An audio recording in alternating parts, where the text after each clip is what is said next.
Ternyata yang dikenal masyhur disebut Sunan Lawu itu adalah bukan Brawijaya kelima seperti yang dikenal masyarakat luas ya selama ini. Dari catatan kitab Pustaka Dara Agung ini, ternyata yang disebut Sunan Lawu adalah tokoh yang disebut dengan nama Raden Gugur ya, yaitu putra Prabu Brawijaya kelima, putra nomor 23. Di sini diterangkan, Raden Gugur ini setelah Majapahit dikuasai Girindrawardhana, mengasingkan diri di kaki Gunung Lawu dan Moksa. Ya, kelelawarnya biar terbang itu. Ada 9 ekor kelelawar yang terbang tinggi mengitari langit Nusantara. Ya, itu. Lowo. Nanti akan kita bahas Lowo itu opo itu. Makna filosofinya. Assalamualaikum warahmatullahi wabarakatuh. Bismillahirrahmanirrahim. Sedulurku semuanya, bangsa setanah air Indonesia tercinta yang berada dimanapun, semoga selalu sehat, makmur, sejahtera. Amin, amin.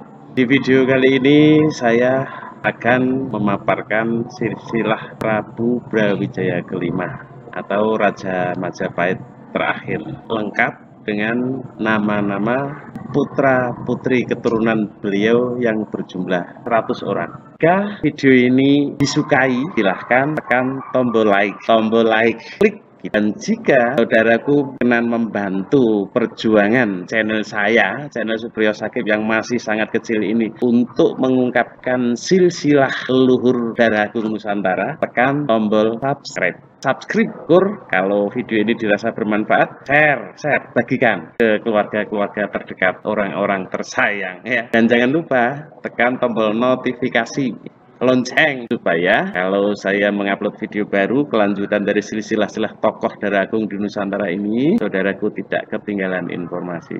Oke, kita akan berkenalan dengan cara lengkap nama-nama dari putra-putri keturunan Prabu Brawijaya kelima yang berjumlah 100 orang.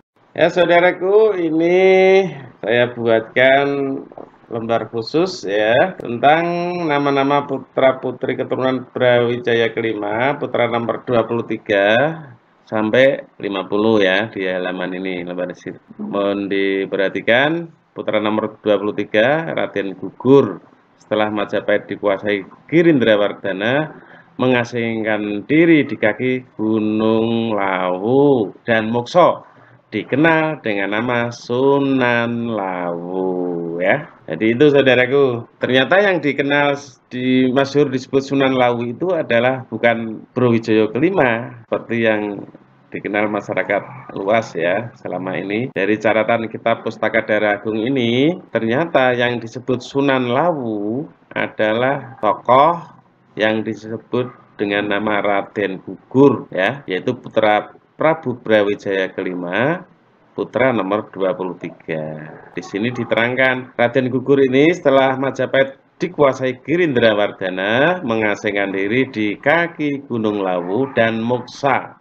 Moksa itu tentang Moksa sendiri itu sesungguhnya seperti apa, saya tidak bisa menyampaikan secara detail karena saya tidak ahlinya di bidang itu ya.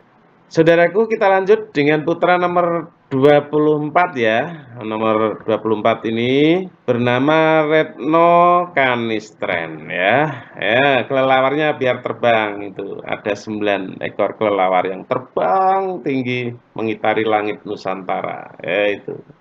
Lowo. Nanti akan kita bahas Lowo itu opo itu. Makna filosofinya. Putra nomor 24, Retno Kanistren menikah dengan Syekh Sabil ya, ini Syekh Sabil. Syekh Sabil ini berganti nama dengan Pangeran Baribin ya. Pangeran Baribin menggantikan Haryo Baribin sebagai bupati di Madura. Halo Madura, saudara-saudaraku yang ada di Madura. Ini kita sebut lagi nih. Ternyata di Madura itu banyak tokoh-tokoh leluhur darah agung ya di sana. Putra nomor 25 ya, Retno Kaniraras. Putra nomor 25 bernama Retno Kaniraras ya. Ini menikah dengan Haryo Pekik di Sukowati. Sukowati Bupati Tamping Pengging. Dulu kalau di Demak pas musim grebek besar itu ada yang meremo itu Dawet Sukowati ya di Tembiring tuh. Rame.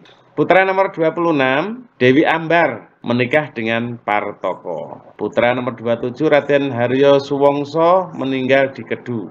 Putra nomor 28 Raden Haryo Wongso setelah Majapahit dikuasai Girindrawardana mengungsi di Pilang, berjuluk Kyai Ageng Pilang. Ini Pilang mana ya? Apa Pilang di daerah Gubuk Purwodadi itu? Saya pernah dengar tuh sepertinya juga ada tokoh sepuh Kyai Ageng Pilang. Halo saudaraku yang di Pilang, Gubuk sekitarnya, Mintreng, Gubuk, ya. Tolong kasih komen ya, apa benar itu di Pilang itu ada Kyai Ageng Pilang yang sesungguhnya adalah Raden Haryo Wongso, putra Brawijaya kelima, putra nomor 28 ya. Berikutnya putra nomor 29 Raden Djoko Dandun atau Raden Wongso Prono. Setelah Majapahit dikuasai Girindrawardana, kemudian berguru atau menjadi murid Sunan Kalijaga. Berganti nama Syekh Bela Belu Muksa di Pamancingan. Ini Pamancingan daerah tepatnya saya belum tahu lur. Tolong yang saudaraku yang tahu Pemancingan itu di daerah mana? Ayo kasih informasikan kepada saya di kolom komentar ya. Ternyata ini saudaraku, kita sering mendengar Syekh Bela Belu. Bahkan saya beberapa kali bersama saudara-saudara saya, kerabat saya, itu berziarah di makam Syekh Bela Belu yang ada di Parangtritis, Ngayogyakarta. Hadiningrat. Kemudian putra nomor 30 bernama Raden Djoko Dander atau Raden Nawang Songko ya. Putra nomor 31 Raden Djoko Bolot atau Kidang Songko. Putra nomor 32 bernama Raden Djoko Borok atau Caranggono. Nomor 33 Raden Djoko Balorosedo. Di putra nomor 33 dari Prabu Brawijaya kelima, Raja Majapahit terakhir bernama Raden Djoko Balorosedo. Putra nomor 34 bernama Raden Balarong Sedo. Ini mungkin kembar atau apa ya? Nomor 33 Raden Djoko Balorosedo, putra nomor 34 bernama Raden Balarong Sedo. Saudaraku, putra nomor 35 bernama Raden Palureh. Raden Palureh atau Raden Panjang Ringan. Putra nomor 36 bernama Dewi Sampur. Putra 37 bernama Raden Loweh atau Raden Duruan.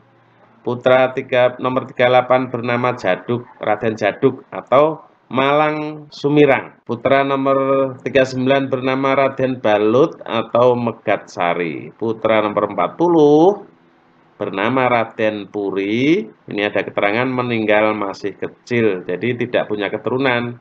Nomor 40 bernama Raden Dubrak atau Joko Sumadung. Nomor 42 Dewi Sukati. Nomor 43 Raden Djoko Tuwo atau Raden Banyak Wulan. Putra nomor 44 Raden Maluwo atau Raden Banyak Modang. Putra nomor 45 Raden Lanang atau Raden Banyak Bakung. Dan putra nomor 46 bernama Raden Lancing atau Raden Banyak Potro. Ya, ini saudaraku, dari putra nomor 33 sampai 46 itu kok ada dalam kurung nama Lakof ya, nama alias banyak ya. Raden Banyak Wulan, Raden Banyak Modang, Raden Banyak Bakung, Raden Banyak Potro. Ini menurut saya berarti bermakna bahwa Prabu Brawijaya kelima punya istri di daerah ini ya. Di daerah ini banyak. Ini daerah mana? Saudaraku yang paham, yang kebetulan sudah familiar dengan nama-nama yang saya sebut ini, Banyak Wulan, Banyak Modang, Banyak Bakung, Banyak Potro. Tolong informasikan kepada saya, J. Tulis di kolom komentar. Ini Raden Banyak Bakung daerah mana? Biar saya pun juga belajar.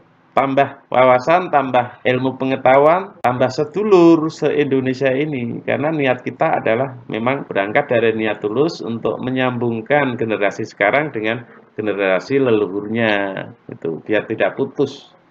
Sehingga kita tidak berpegang pada sejarah yang benar, akhirnya kita kehilangan arah. Seperti itu. Putra nomor 47 bernama Dewi Rantan. Kemudian putra nomor 48 bernama Raden Joko Jantrung, itu juga meninggal masih kecil ya, meninggal masih kecil ya. Raden Joko Jantrung meninggal masih kecil. Putra nomor 49 Raden Semprung atau Brondot Kediri ya. Putra 50. Raden Gambyong ini juga meninggal waktu masih kecil ya.